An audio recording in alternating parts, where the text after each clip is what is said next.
What's up, guys? In this video, I'm going to talk about scenes.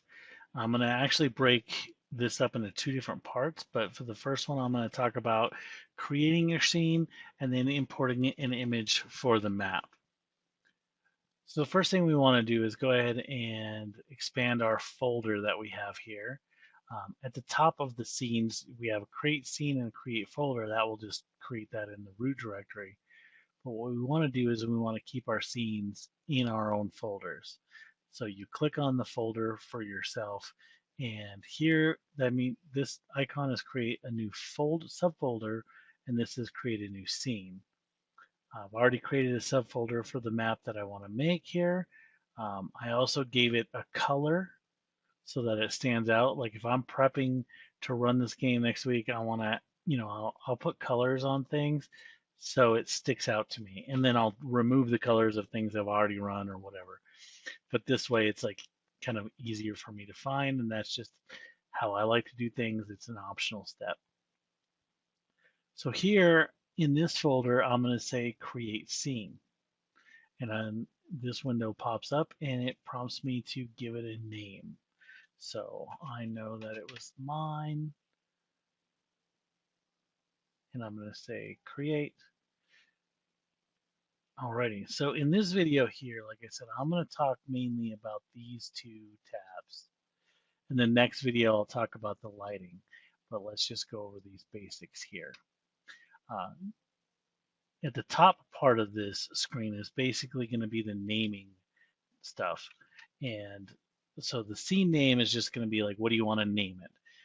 I would recommend not giving it a name that gives anything away. Like I wouldn't say Goblin Mine or, Dragon's Cave or something like that. I would just give it a generic name. I could give it a name of TH Thirden Outpost Mine. If I wanted to make it stand out, especially up here on the navigation tab here, I would want to give it that name. Under permissions, show in navigation basically just means, is it going to show up here on this navigation tab? And or not, and the GM only or all players drop down is going to mean who will see it. Now, default is GM only, which means, as you can see here on this page, we have all these other maps available that are on the navigation tab. But landing page is active. So if I log in over here as a player, this is I logged in on another browser as a player. I only see the landing page because that's the page I'm on. If I come in here and I say all players and I say save, now if I switch back over to my window that I'm logged in, this is always going to be there. And whatever page is active and that the DM pulls me to, I'll always see this at the top, and I can also click on it and load that map up. Now there's nothing on this map right now, so I don't see anything, and then I can always come back.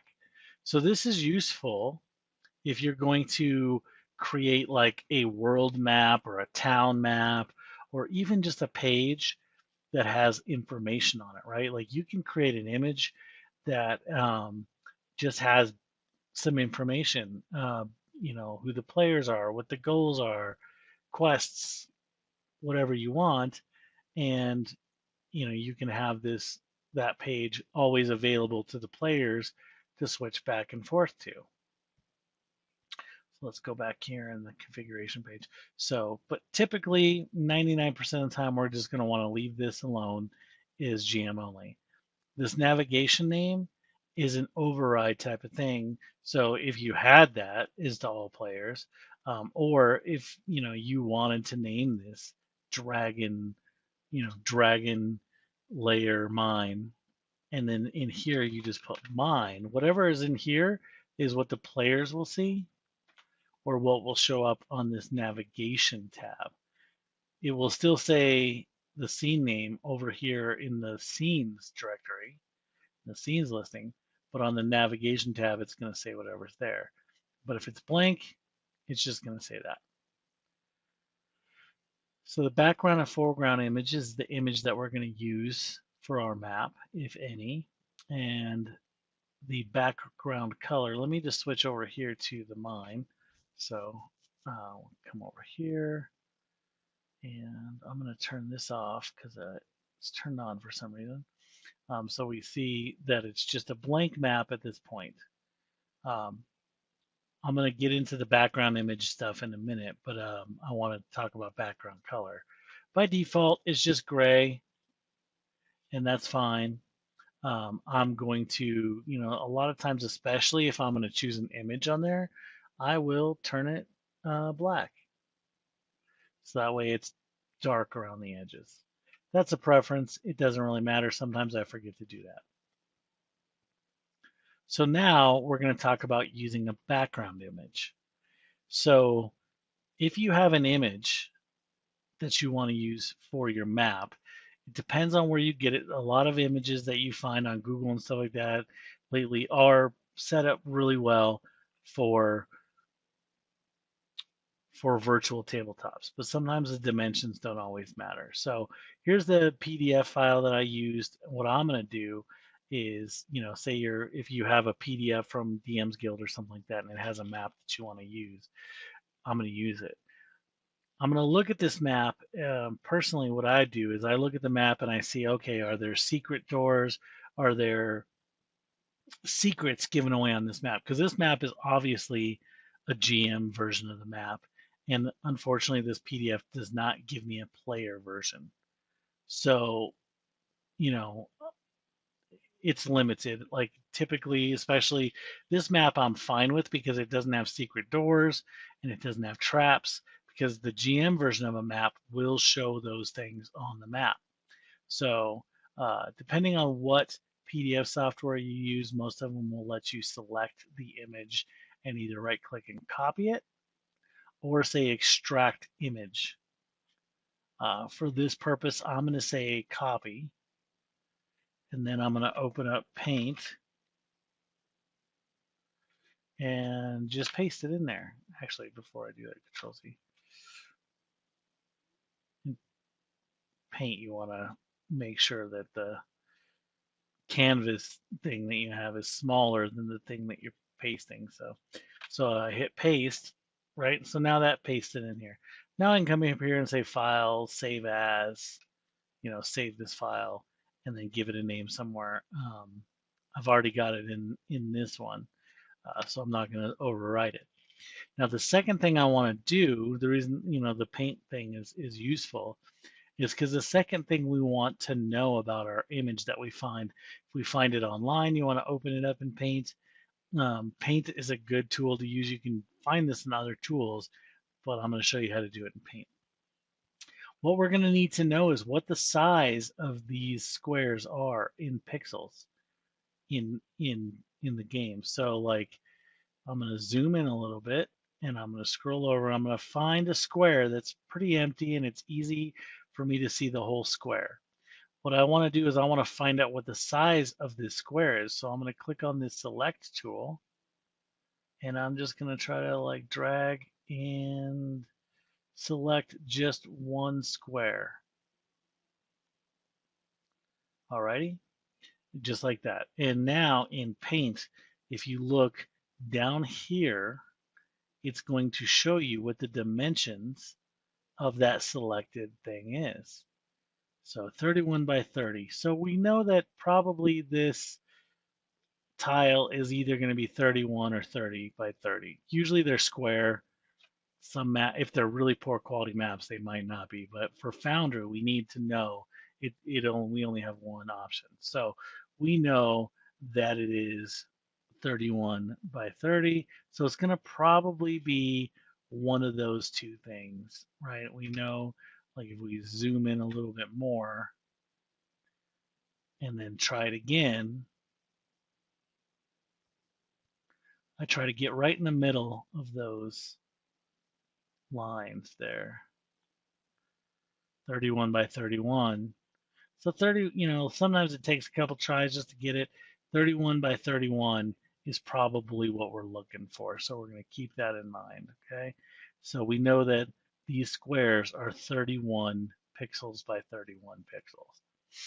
This is going to be very useful for us to make sure that the grid lines up properly. So I'm going to close this out. Now I'm going to minimize this here.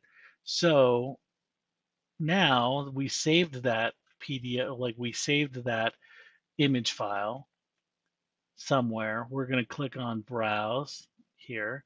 We're going to go all the way up. We're going to click on Assets. Probably want to say, go ahead and say, DM Joe, put it in our Maps folder. Now, because we've just saved it, I'm going to hit browse to that file that I saved on my computer and upload it. I've already got it uploaded here, so I'm just going to go and then select it and say Select File. Now I'm going to say Save Changes, and this is prompted me because we changed the, whatever image by default the underlying grid images are 4,000 by 3,000, but this image file is different. So we'll say yes. So now we can take a look at it here, and I can see that the grid on the game is way off. So now let's go back to the configuration side. So now we got the basics down. We got the name, how we want it up here. We got the background. I set it to black. And we got the background image. We always want to make our image background. Foreground image we're not going to really use. There's some advanced features for that, but we're not going to get into that now. It's pretty much if we're going to use one image, we want it to be the background image. So now we're going to look at the grid and we're going to figure that out. We want to get this lined up because if I bring out one of my, let's just bring out my character, right? That's going to be big. Like that's way too big because those things are, those tiles, the grid is way too large. So here, grid type, we're going to say, square is the most default. We could do hexagonal or whatever, or we could say gridless. We're going to leave it for square because most of our maps that we're going to download are going to be square. A lot of world maps have hexagon squares, and we could change that if we want. Now here's where that 31 comes into play. Remember we had 31 by 31, so that's the grid size. So each square is going to be 31. So I'll say 31, and I'll hit Tab. Image dimensions. This is going to pull it from the actual image that you uploaded. We're not going to mess with that. Padding percentage is the padding around it. We're not going to mess with that. This kind of stuff. The offset, if we want to like move our offset the background a little bit. We're not going to mess with that right now. We are, however, going to change the grid to red. And we're going to turn the opacity all the way up.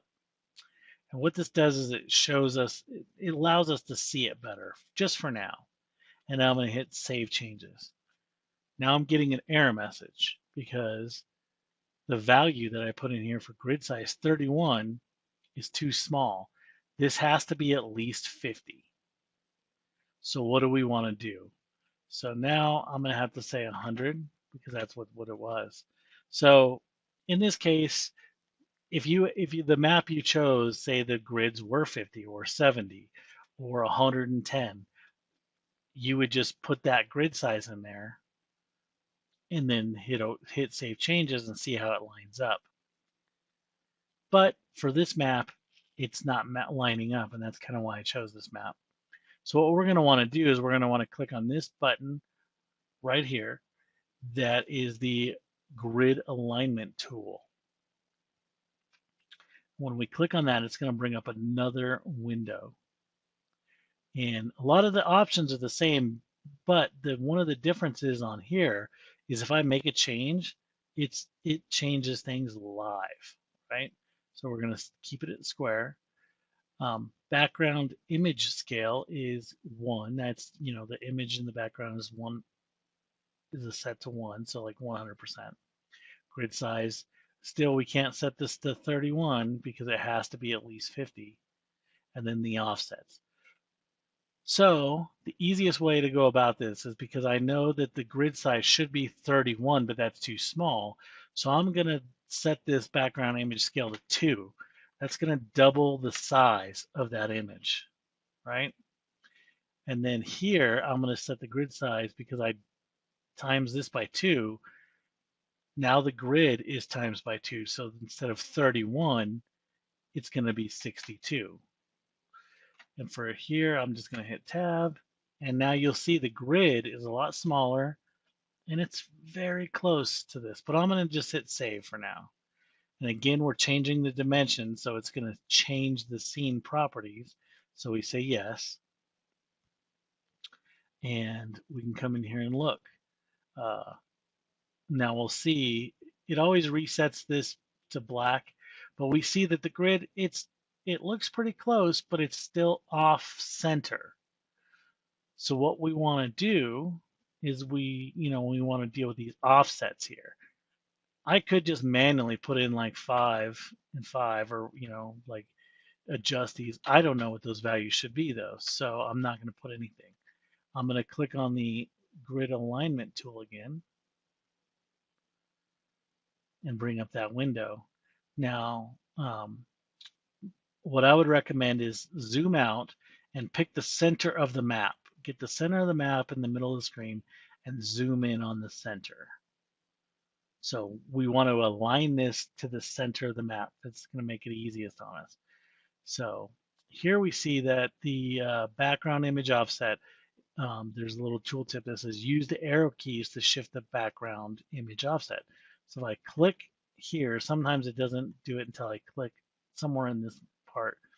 Now if I use my arrow keys on my keyboard, I can shift the image or the grid back and forth, so I can line it up, right? And then kind of scroll out and see how well I did. So like looking at 7, I lined it up. See, when I zoom in, it gets a little fuzzy here because the image wasn't the greatest quality. And a lot of times the images you find online will be that way. So I'm going to zoom out, and then I'm going to come up to the top left, and I'm going to look and say, okay, the grid's lined up there. Zoom out again, go to the right, it's still lined up. Go to the bottom left, and it's still lined up. So now the reason I did it in the center is because say we put 61. Okay, now we've got to go back in here in the center of the map and line these up, right? So they line up pretty good right here, fairly well right here, but you'll see that if I go down to the bottom, they're off. And if I go to the top, they're off. Sometimes if they're off just a tiny bit, if you line it up here, by the time you get to the bottom if you line it up on the top right, by the time you get to the bottom left and vice versa, it's going to be off by more. So we're going to say 62 and then line it up. I know 62 is correct because in Paint we went and measured that, right? So that is pretty lined up. I mean, we got a little bit off there, so let's take a look. I mean, it's not 100% perfect. Like if we come in here, I can kind of see some lines, what I mean? But it's going to be very, very close to perfect.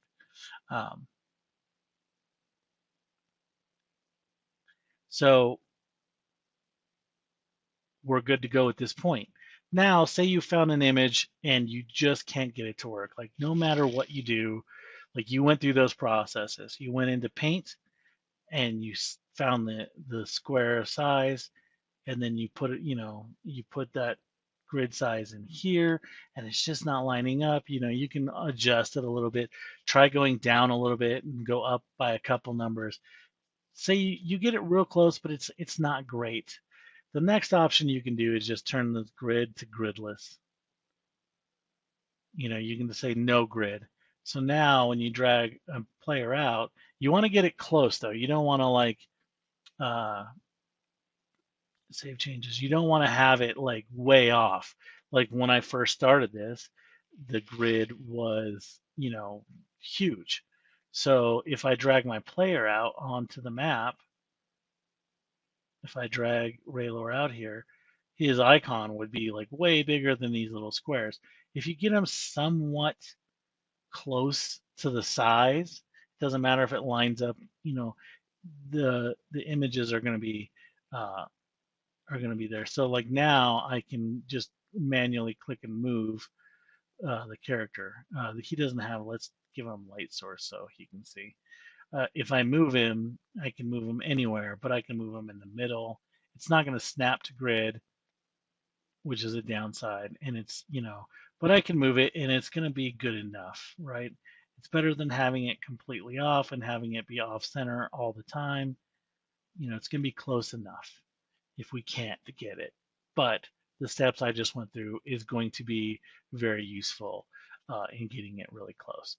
One thing that you want to be aware of doing this way with gridless is that your measurement tool is not necessarily going to be very accurate because that says like, so that should be 5, that should be 10, so like the more I go, it's off just a little bit. If your grid was nowhere near what it should have been, it's going to be even more off. So if getting it as close as possible helps those things. Getting it as close as possible helps it even if you are planning on going gridless. So I'm going to go back to squares, save changes. All right, and so now it's just a square, 5, 10, 15, 20, 25. It matches up pretty well. So now it's basically how do you want it to look, right? So now you would come back in here in the grid and say like, okay, do I want the grid to be black? Maybe I want to give it a brownish color, like if I go to red and orange and brown, I want to give it a brown color and it won't stick out as much. Or, opacity, we can turn it up or down, how much we want it to show up. Go back to black, or sometimes like gray is a good color, like a dark gray to go to instead of black, just the opacity. And then we want to, so we can just this grid color. Grid scale is, like on most maps, one square is going to equal 5 feet. Maybe we have a map that's really big, but it's every square is 10 feet. We'd want to change that distance in here from 5 to 10. Units is pretty much always going to be feet, so we don't need to worry about that, but you could change that if you wanted to. And that's pretty much it for getting the image on there and lining it up. So, play around with that. Again, finding out what size, the better quality image that you have, the better luck you're going to have. Alrighty, so we got the grid matched up on that one. Now in the next video, we'll talk about lighting.